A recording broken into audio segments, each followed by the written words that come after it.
and I'm going to show y'all how to test a starter. Now you can do this, it don't matter if it's off ATV, truck, tractor, lawnmower, whatever.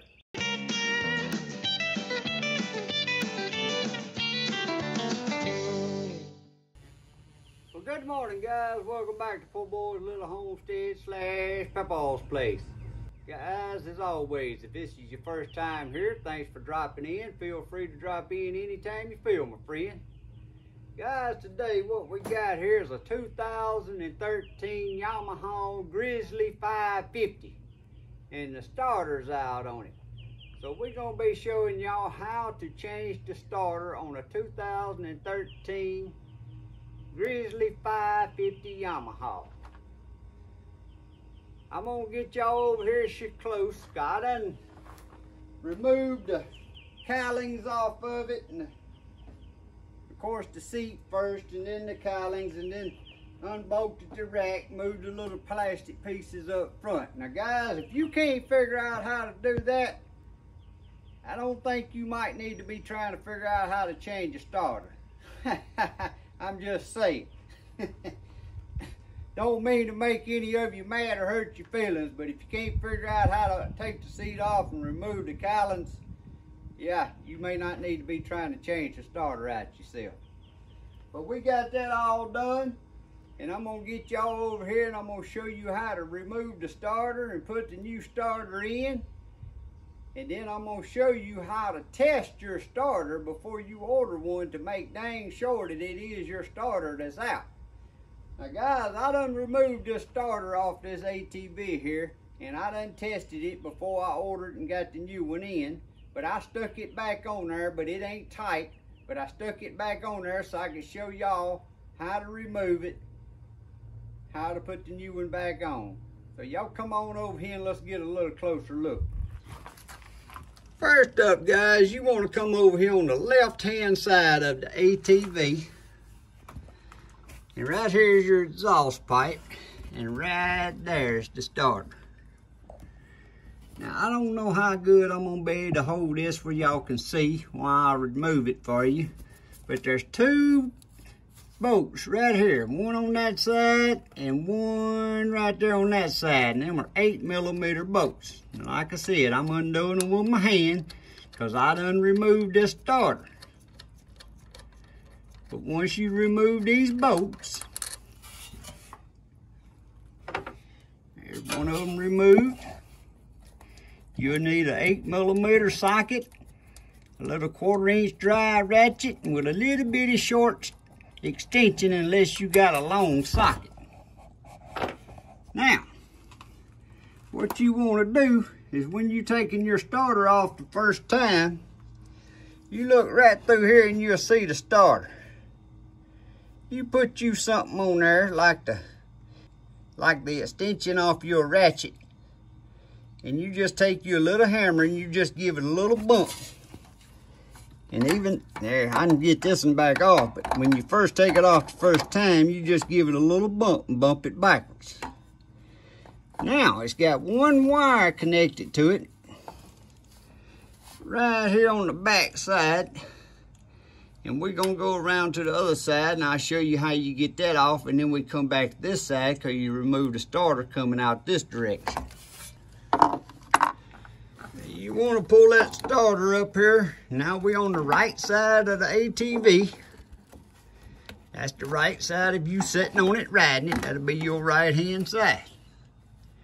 And right here on the back, guys, is a size 10. And you can see the nuts on it, but I didn't stick the wire back on it, which I said we had to take this out the left side, but it'll come right on out this side. But there's the wire that was on there. I had done removed the number 10 nut right here and removed the wire. So we're gonna set that up right out of the way, and now we're gonna get the new starter and we're gonna stick it back right here, and we're gonna put the wire on first and make sure it's tight, and then we'll get the starter. Now the starter, getting it lined up is I ain't gonna say tricky, but you gotta have the gears lined up just right. But that, my friends, is what the starter looks like. There, guys, there's the new starter and there's the old starter. Now I held them up to make dang sure that the bolt holes is the same. The gears look the same on the cog right there, but you got a little O-ring right here. Now you want to put you just a little bit of oil. You can use Vaseline, a little bit of oil, or you can use Dawn dishwashing detergent. But just put something around that O-ring so it'll slide in that hole real easy without that O-ring catching. Now what I got here is a little O'Reilly brand STP. I'm gonna just put just a little bit of that right there on that O-ring. Then I'm gonna go wipe the rest off my finger. I got that wiped off, and some gonna say shouldn't get no oil on your skin and bye-bye this and bye-bye that, but if oil killed you, I'd have been dead 50 years ago. Now guys, what we're gonna do right here, we're gonna take this little nut off. Actually, this looks like a size 10 on this one. Well, that's a size 10 on the other one. We're gonna stick it right in there. And we're gonna take that wire that come off of it.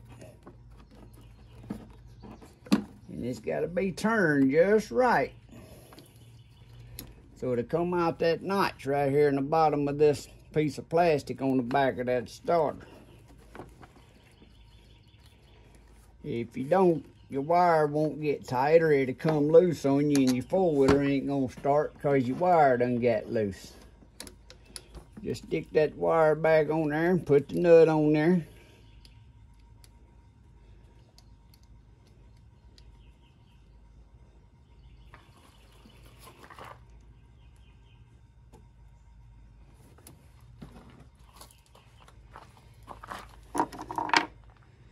And we're gonna take our little extension right here with our size 10 socket. I'm gonna get it up here a little straighter to make sure that wire's right in that notch in the back bottom of that plastic.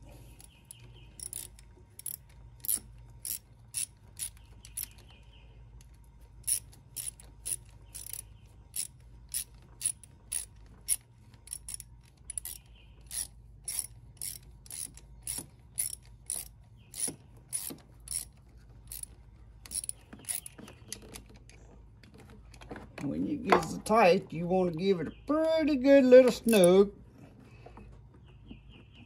You don't want to strip nothing off, and you want to put your rubber piece right there, right back over there, so to cap it off to keep dirt and stuff out.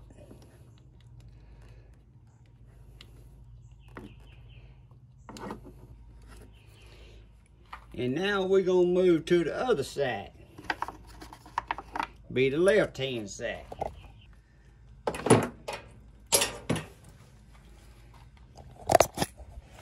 Now here's the part where you have to kind of feel. Right here is where the shaft on that starter is going to be sticking. Right in behind there, if y'all can see my finger. So you grab that starter.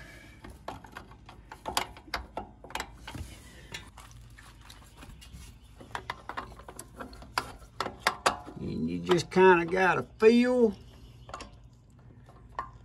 as you're trying to get it twisted and lined up to go in there. Now guys, I know y'all can't see, but once you get it in the hole and lined up, you can just wiggle it. You kind of wiggle on it and pull towards you until you get these bolt holes right here at the end of my finger on both sides till they lined up. And sometimes that can be a little tricky. You may have to try it 2 or 3 times.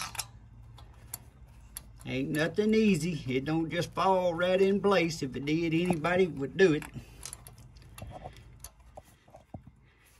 Kinda gotta talk to it and persuade it. And just like that, I ain't got the bolt holes lined up yet. I set the bolt in there, but it ain't starting. So you just gotta wiggle it and talk to it, sweet talk it, and tell it how pretty it is and all that, and eventually it'll line up. And I had to put that phone down so I could use both hands here to try to sweet talk the little baby. Say, come on here now, line up for me.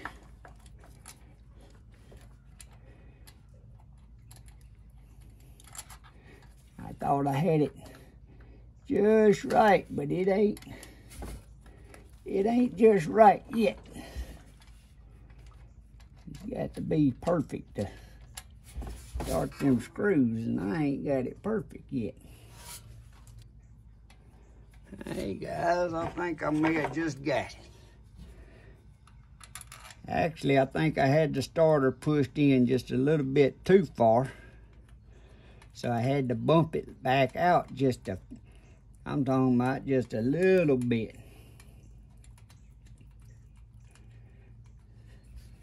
And now my bolts is starting.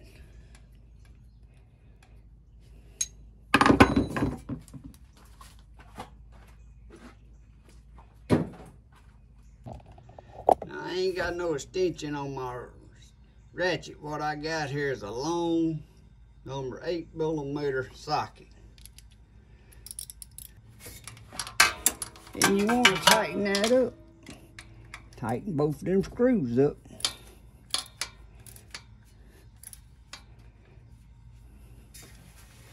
And I know y'all can't see this, but I can't get my hands in there and tighten the bolts up, but y'all get the little gist of it, of where the starter is and where the two bolts and where the wire's at, and that's how you change it. But like I said, we've been to put this on here, and we're gonna see if this thing turns over. Now, I ain't gonna say it's gonna start, because this four-wheeler was brought to me. It's been setting up. I guess it wouldn't start, so they've just been setting up for a long time. So it may not start even if the starter turns over. Alright guys, so we replaced the starter, as you can see. It ain't that difficult.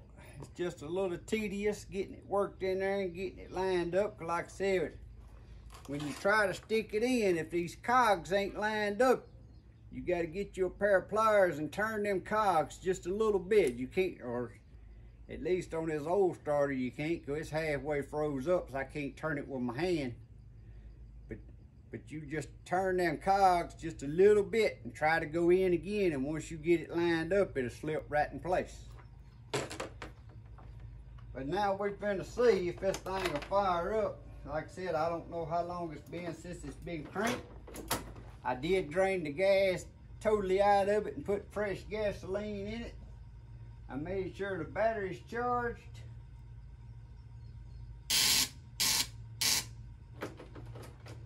And it ain't starting.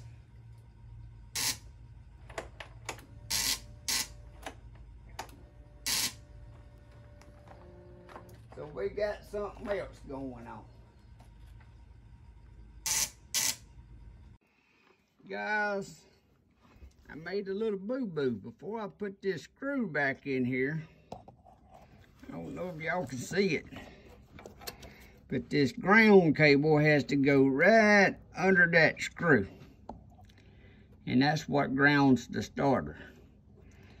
And I forgot to put that back on there. So don't forget to put this little ground. So I'm gonna remove that screw and put this ground on there, and we're gonna try this again. So guys, a starter has to have a positive and a negative. It has to have a hot and a ground. So whatever you do, when you remove one of that screw, one of them's gonna have that little ground wire on it. Make sure to put it back on. Now we're gonna try this one more time. Turn our key on.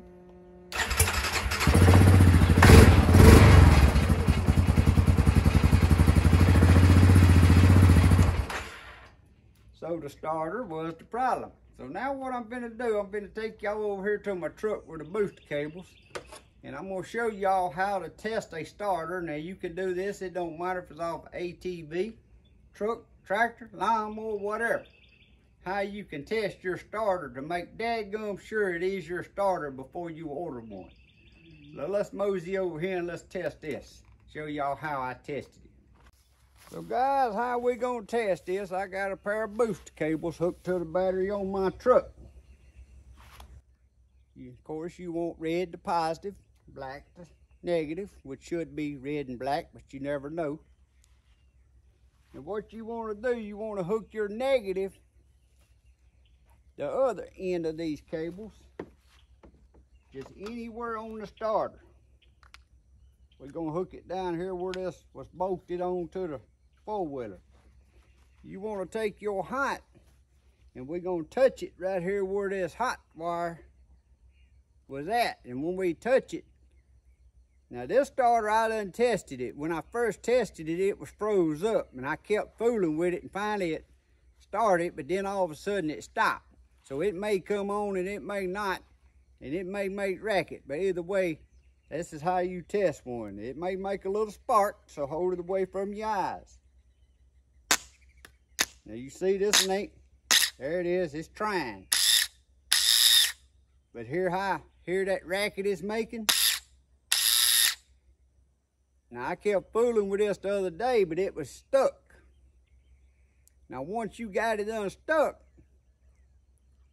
you know, you might could put this back on there and it lasts a little while, but it might get you stranded too. But this one's making racket, and I can feel, if you ever fool with starters, you can tell if they in a bind in there, what it is, they get rusted in there and stuff. And I can tell with that racket it's making. So we just went on and purchased a new starter because, like I said, this one here was jammed up. I sat there and had to hit it to ever make it unjammed the other day. But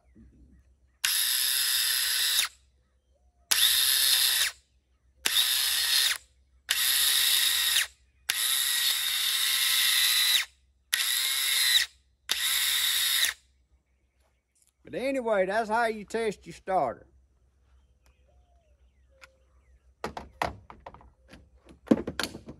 Now this part right here, guys, free. Don't cost you a thing. This is how I roll up my jumper cables. Make sure to remove them from the battery before you do this.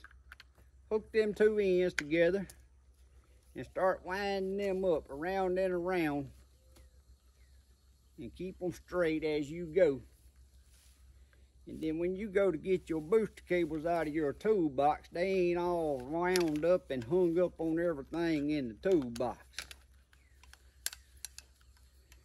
Now I've done this as long as I can remember, and it used to make me so mad when my brother would borrow my jumper cables and just throw them back in my toolbox and not wind them back up the way I had them. But that's how I do it. Alright guys, so that's how you remove your starter, test your starter, and install a new starter on the Yamaha Grizzly 550. I ain't gonna say just 2013 model, because there's several models that this will work for. And also even on the 700s it's very similar to this. But I ain't gonna reassemble this because the guy wants me to flush the coolant, change the oils, filter, change the front end and rear end gear oil, change the spark plug and the air filter. So we getting him all set back up so he can be ready to ride a few more miles. But guys, if you enjoy these videos and if they're helpful to you, please reach down there and hit that subscribe button and ring that notification bell. It don't cost you a thing, but you'll get notifications when I put out videos. And I do all types of videos. If you get a notification and it's a video you ain't interested in, by all means don't watch it, because I'm one that I don't care to watch videos that I'm not interested in, but who knows? I might put out a video that you're interested in watching. Also, You could help me out by reaching down there and hitting that like, giving me a thumbs up, and sharing my videos on your social media with any of your friends out there that you think may enjoy this video or any of my videos. I try to do videos to help teach people how to do stuff. And guys, as always, I hope y'all have a blessed week. God bless. See y'all next time.